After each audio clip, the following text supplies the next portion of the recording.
ஆண்டவரே, என் அடைக்கலமாயிருந்தவர்களும் எனக்கு உற்ற துணையுமாயிருந்தவர்களும் என்னை கைவிட்ட நேரத்தில் நான் உமது திவ்ய நற்கருணை முன்பாக வந்து நிற்கிறேன். இந்த உலகம் நிலை குலைந்தாலும் நீர் என்னோடு இருப்பதால் என்னை எதுவும் ஒன்று செய்யாது என்பதை நான் அறிந்திருக்கிறேன். ஆகவே உம்முன் நான் வந்து நிற்கிறேன். என்னை அசைப்பார் ஒருவரும் இல்லை.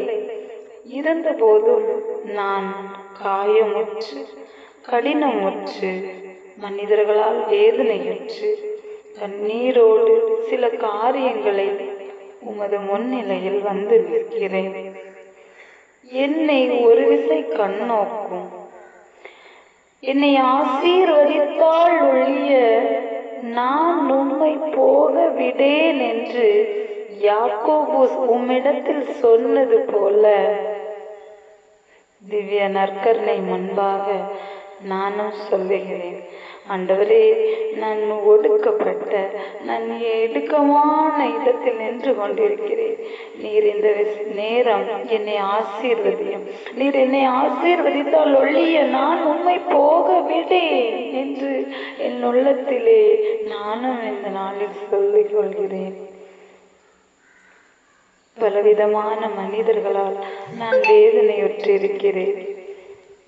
பல காரியங்களில் சுமைகளை சுமந்து தோல்வியிலே துவண்டு முன் வந்து நிற்கிறேன். என்னை நீர் ஏற்றுக்கொள்ளும்.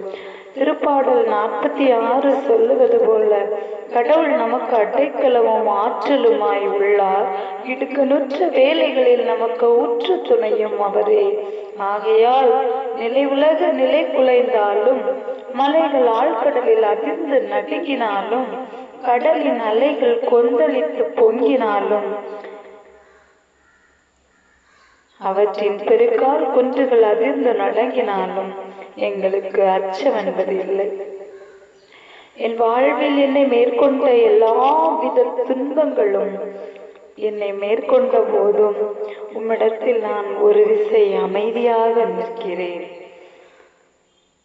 ஆறு ஒன்று உண்டு, அதன் கால்வாய்கள் உன்னதரான கடவுளின் உறைவிடமான நகருக்கு பேரின்பம் அளிக்கின்றன. அந்நகரின் நடுவில் கடவுள் இருக்கிறார். அது ஒருபோதும் நிலை குலையாது. வைகரை தோறும் கடவுள் துணை அதற்கு உண்டு. நான் உடைக்கப்பட்ட